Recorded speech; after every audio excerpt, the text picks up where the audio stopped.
Epa, o meu, epa, Yamojao, Kadi, Esiodo. Bom, para quem não me conhece, eu sou a Renata Barcelos, ou Yamojabemi, ou Mitomalé Ariké. Eu também sou escritora do site, criadora do site Orixá Brasil, também no Facebook do Orixá Brasil. Tenho alguns canais voltados a falar de Orixá na África e Urubá na internet, alguns grupos fechados, como Orixá University, por exemplo. Tenho também Instagram, enfim, falo de Orixá em muitos locais, mas eu não sou uma escritora de Orixá. O que eu sou é uma religiosa que fala sobre Orixá e estuda sobre Orixá, né? Eu venho entendendo que neste meu caminho, para que eu seja responsável, seja uma devota, uma sacerdotisa, enfim, responsável, que eu precisava estudar cada vez mais. E por um interesse bastante pessoal, numa Orixá específica, que é a minha, claro, Iemoja. Então vamos lá. Eu acompanho bastante a evolução, né, deste culto tradicional no Brasil dos últimos anos, né? Tradicional, que eu digo de África e Urubá, porque todo o culto que ele é feito e é repetido, ele é tradicional. Então o candomblé também é tradicional, a umbanda, na sua repetição, também é tradicional. Tudo aquilo que é praticado também é tradicional. E eu venho, então, acompanhando o que é tradicional na África e Urubá, e como isso tem se desenvolvido aqui. Eu hoje tenho a minha prática tradicional africana e Urubá, que eu tenho feito um enorme esforço junto com outros sacerdotes para readaptar aqui no Brasil. Sim, readaptar aqui no Brasil, já vamos começar por aí, não é mesmo? Vamos colocar algumas coisas nos lugares corretos. E sim, eu falo rápido, então me acompanhe quem puder. Primeira coisa que a gente precisa colocar dentro da cabecinha de vocês, e eu não tô aqui para dar carteirada em ninguém, ou para falar que eu sou melhor que ninguém, ou que eu conheço mais a religião tradicional que ninguém. O que eu sei é aquilo que eu vi lá na área Urubá e aquilo que eu venho registrando há muitos anos e que eu venho compartilhando com as pessoas há muitos anos. Então, assim, basta às vezes um senso de comparação, né?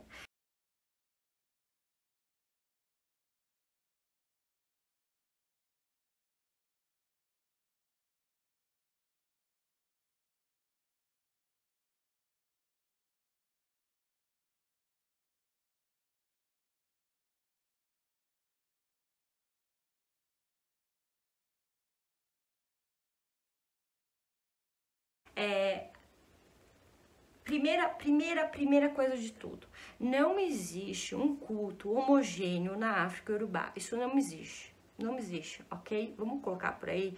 Não existe um culto único, não existe algo que alguém fale agora assim, porque agora eu vou sair aqui deste meu culto aqui do Brasil, porque agora eu descobri a verdade. Gente, que verdade é vocês estão descobrindo? Porque assim, cara, a verdade da onde vocês estão, assim, fascinados, não é?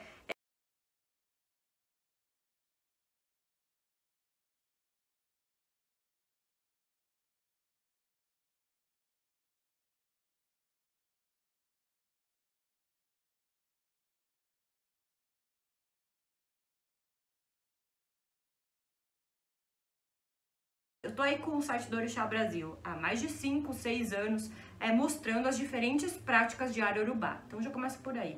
Eu, esses dias atrás, postei no Instagram, quem não me segue ainda vai lá, Iemoja_Ariké. Postei vários oriquis, por exemplo, que eu mesma recolhi em área urubá, de várias famílias de Iemoja, em diferentes locais, e são diferentes oriquis. Ok? Então, assim, diferentes famílias de Iemoja, de um mesmo orixá, que tem o quê? Oriquis diferentes em área urubá. Tem práticas diferentes em área urubá. Famílias de um mesmo orixá. Então, você não tá nem entendendo que eu tô falando de família de orixá. Então, eu vou agora recapitular. A grande diferença que a gente tem para os cultos tradicionais da África Urubá para com o Brasil é que o culto ali, primeiro, não há um culto único. É difícil até a gente explicar. Então, é que existem famílias bastante específicas sobre um orixá.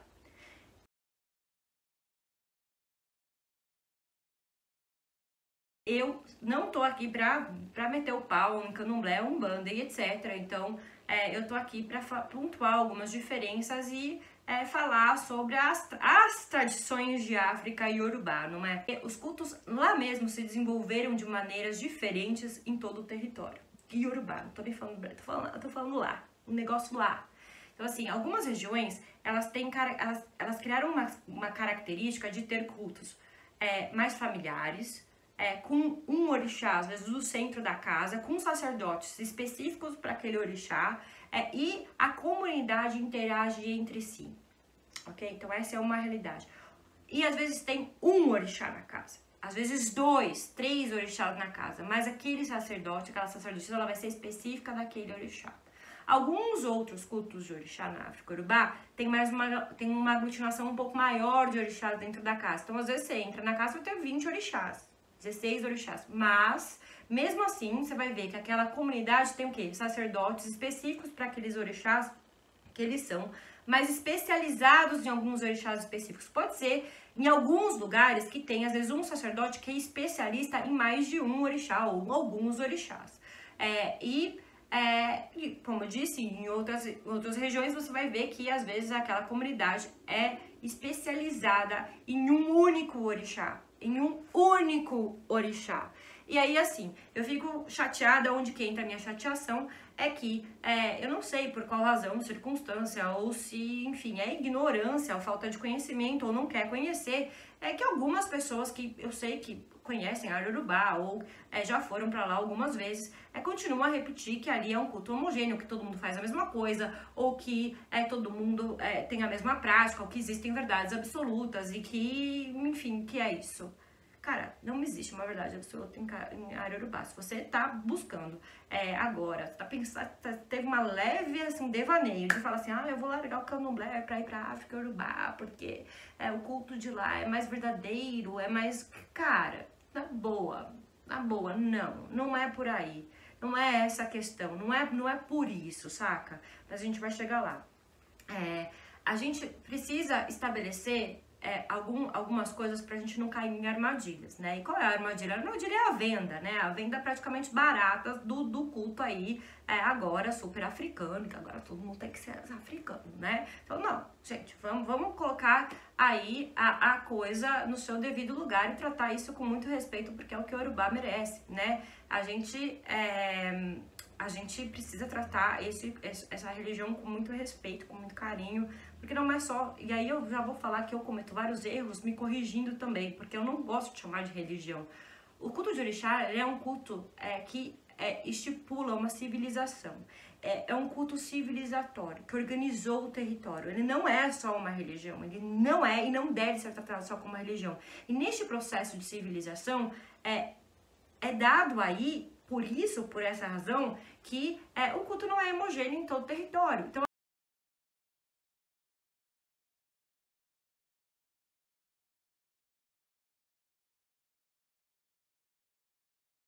assim, hoje eles têm mais de 140 orixás ativos, que eu consegui até hoje apurar. Eu fiz um levantamento junto com um grupo enorme de pessoas na internet. Eu até divulguei esse levantamento.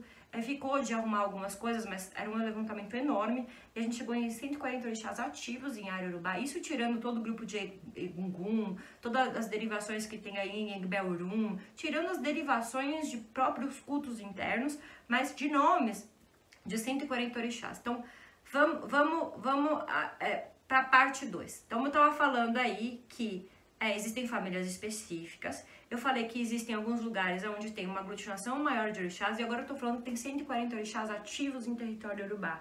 Desses 140 orixás ativos em território Yorubá, ninguém cultua todos, ok? Ou se uma pessoa cultuar, mano, deve ser muito, mas ninguém cultua 140 orixás. Não cultua, gente. E eu vou falar mais. Muitas pessoas não conhecem todos esses orixás. Então é comum, às vezes, você perguntar de um orixá em uma região e a pessoa nunca ouvir falar. Alguns orixás são mais populares em área Yorubá, e isso se deu por várias razões que eu falo, inclusive, num curso muito maior que eu tenho na internet, que aqui não dá pra falar tudo. Mas eu falo, né, eu tentei levantar aí algumas razões pelas quais esse culto de alguns orixás se tornaram mais populares e etc. Enfim, porque tem orixás que são realmente bastante populares em área Yorubá. Outros não, outros são bem pequenos. Eu falo, vou dar um exemplo aqui simples. Iauá mesmo. Iauá, ela é bastante cultuada em uma região, né, que hoje chama Iauá Land, enfim, que fica no estado de algum state, algum state foi uma redundância, né? Algum state em inglês, enfim. Mas assim, fica ali no estado de Ogun e na Nigéria, é mais conhecida ali.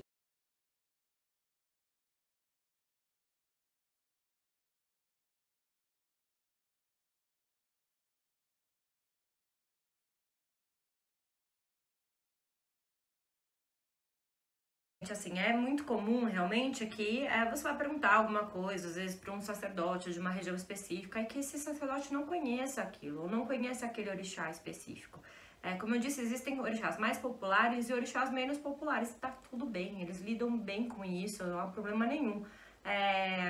E é até algo que eu preciso dizer para vocês, existem muitos orixás que não vieram para o Brasil, que a gente não cultua no Brasil, e igualmente tá tudo bem. Né? Se você pegar o grupo de orixás, por exemplo, relacionados em Oió, você vai ver que é um grupo ali, né, daquela cidade bastante específico, né? Se você pega Belcutá, você vai ver que é outro grupo, né? Se você vai pegar Lagos, ou outra região, você vai ver que é outro grupo. Então, assim, alguns, evidente que se cruzam, são os mesmos, né, em vários sentidos, mas às vezes são grupos mais abrangentes em um, às vezes menores em outros, às vezes alguns tem em uma região, mas não tem em outra. Então, gente, é normal isso acontecer. Então, não entre em pânico, não entre em pânico, por favor, não entre em pânico, né? E agora, o que será de mim, porque eu não tenho orixá X? Não vai ser nada de você, porque eles também não têm lá, né? E outra realidade é essa, né? Assim, eu fui em muitas casas de orixá, tenho foto, tenho vídeo, tenho gravação, que as pessoas realmente só têm um orixá, 2 orixás no máximo dentro de casa, ou 3 orixás dentro de casa. E aí é onde vai a minha chateação de sempre, que eu falo, eu não sei por qual razão, eu não sei qual é o objetivo dessas pessoas que negam que isso exista em Iorubá, né? Ou são cegos, ou não querem ver, ou tem algum objetivo escuso de falar que isso não é uma realidade, ou que isso não existe, né? Assim como existem, como eu estava dizendo, assim como existem casas onde tem uma enorme aglutinação de orixás, 20 orixás dentro de casa, existem outras que tem um.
coisa também que eu vou dizer aqui é que o culto da África Iorubá não se chama Ifá, né? Não se chama Ifá, né?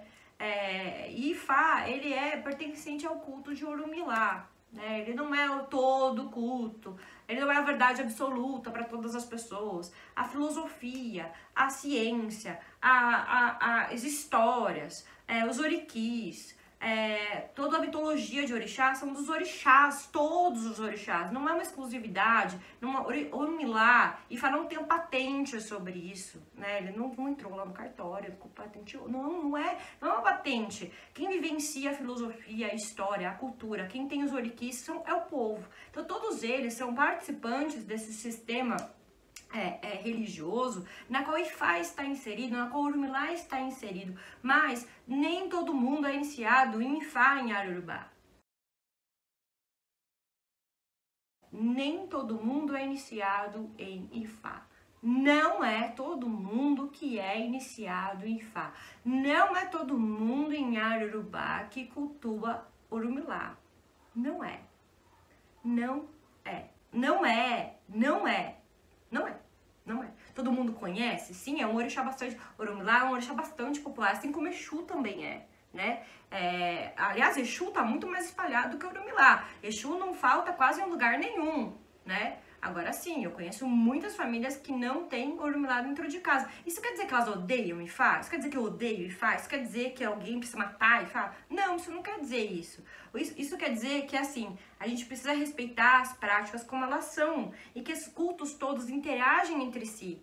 Eu posso interagir com o Babalaô pode vir na casa de Iemanjá, Iemanjá vai na casa do Babalaô, mas isso não significa que o Babalaô precisa ser iniciado em Iemanjá e que Iemanjá precisa ser iniciado em Orumilá. Percebe, gente?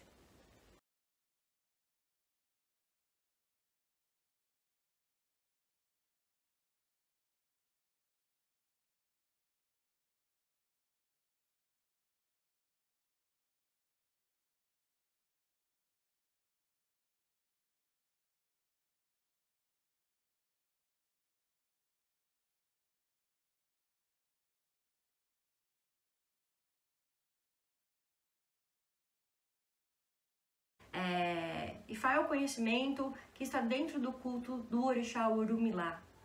Ponto. Né? Ponto. Ele fala sobre vários aspectos do mundo? Fala. Ele fala sobre outros orixás? Fala. Os outros orixás falam sobre Orumilá? Fala. Os outros orixás falam sobre diversas mitologias? Falam.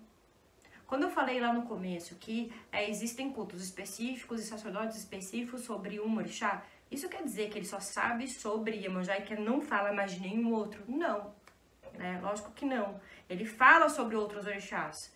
Isso significa que Iemanjá contando a narrativa dela, da ótica da família, contando todas as situações do mundo, né? E tendo a narrativa dela, né, para com o mundo, assim como o povo de Orumilá faz, assim como o povo de Xangô faz e conta as histórias e as narrativas de mundo. Então, assim, não é porque também existem famílias que são especialistas em um culto de orixá, que elas não falem sobre o outro orixá. Elas falam sobre o outro orixá, mas da perspectiva dela. Eu vou dar um exemplo muito, muito específico sobre isso que vocês vão entender bem.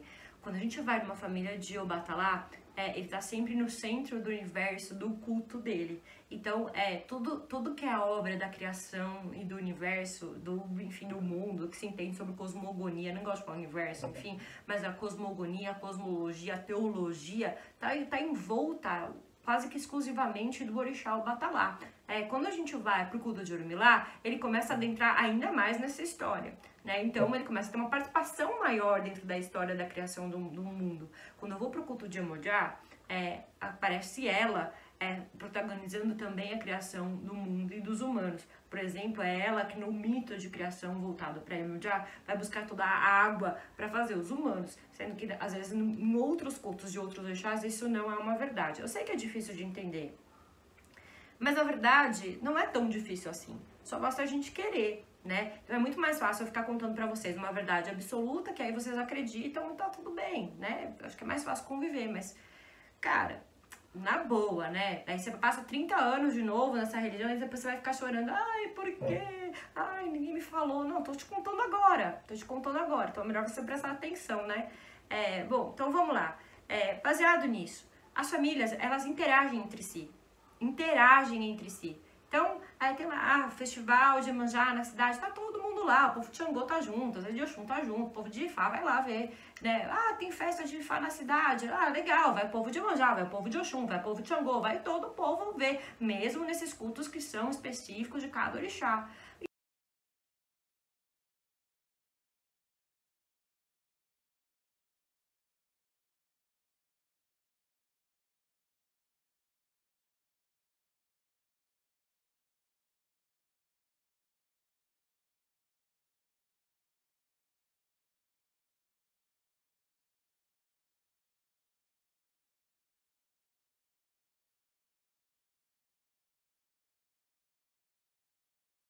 Exemplo aqui, pra gente fechar esse vídeo, de como existem cultos diferentes dentro do território e que também é um absurdo a gente falar que a gente às vezes segue uma tradição, às vezes de uma cidade específica, que também é uma outra mentira, né? Assim, como vou dizer assim, se a gente pegar o pé da letra, a gente segue a tradição familiar, né? E é bem específica, não é nem de uma cidade toda. E por que eu tô dizendo isso? Por exemplo, em Abeokuta eu fui em duas famílias de Iemanjá que elas tinham ali uma distância de, sei lá, 10 quilômetros uma da outra e que os seus festivais de Iemanjá aconteciam em datas distintas. Então, uma é lá para o começo de abril, a outra é lá para outubro. E os rituais feitos durante os festivais e como cultua Iemanjá é diferente nas duas famílias que estão ali a 10 quilômetros de distância. São famílias muito tradicionais, muito antigas. Uma delas, inclusive, o Vergê esteve lá, né? Então eu tive lá, enfim, falei com a família. Então, assim, são cultos distintos, diferentes, no mesmo território. Então, assim, eu só falar que eu culto, porque minha tradição é de Oiô, a minha tradição é de Abeokuta, a minha tradição é de Lagos, é quase, de novo, generalizar mais uma vez, para vocês entenderem o quanto tem diferença ali no território. Né? Então, assim, como que então existe uma verdade absoluta e homogênea em todo o território? Não existe, não tem, não tem. O que tem é a tradição de cada família. Agora, existem conceitos que são absolutos? Sim, existem o quê? O bom caráter é um conceito absoluto. Muitas das filosofias, dos conhecimentos, da ciência, todos os clãs de orixá, independente se ele é específico de um orixá só, se tem uma aglutinação, se tem Ifá dentro, Ifá fora, Ifá do lado, ou Ifá em algum lugar, ou não tem o Ifá, uma comunidade vivendo num coletivo de um movimento civilizatório completo, muitas vezes até ditado pelos reis, né? Muitas das normativas dos Yorubás não são ditadas pelos clãs das comunidades de orixá, muitas vezes tem um rei lá que sim, em algum aspecto, alguns dizem que são autoritários, outros não, enfim. Então assim, são vários reis em Yorubá, cada um também lida de um jeito diferente com o seu povo e faz as suas leis próprias e etc. E aí a gente vai entrar em um aspecto muito profundo, mas voltando. Então, o que eu preciso dizer é isso, é que assim, as leis, as normas, as regras, as condutas e até da filosofia que se embute dentro do culto de orixá, ela é muitas vezes determinada também pelos reis, pelas normativas daquela própria comunidade. Então assim, numa comunidade e às vezes em uma cidade pode ter uós, inclusive exclusivos ali. Então tem cidade, por exemplo, que você não pode comer porco, tem outra cidade que lá tudo bem comer porco. Tem até interdições, tem coisas específicas, tem rituais específicos, exclusivos da comunidade, da cidade, voltados para o rei. E aí tudo isso, todas essas diferenças vão formar o quê? O que a gente vai chamar, que a gente tenta aqui ficar chamando de religião. E aí alguém acha que fala assim, ai não, porque lá, véio. Gente, na boa, velho, não vai procurar o culto de orixá na África Yorubá, porque você quer uma verdade única e exclusiva, porque agora você achou a verdade absoluta de tudo. Não é isso, cara. Não é essa a razão. E aí eu vou falar no próximo vídeo sobre esse tema aí, de que, cara, assim, não busque a tradição Yorubá, da África Yorubá, porque você tá desiludido com algum culto aqui no Brasil. Falou? Beijo, ireu.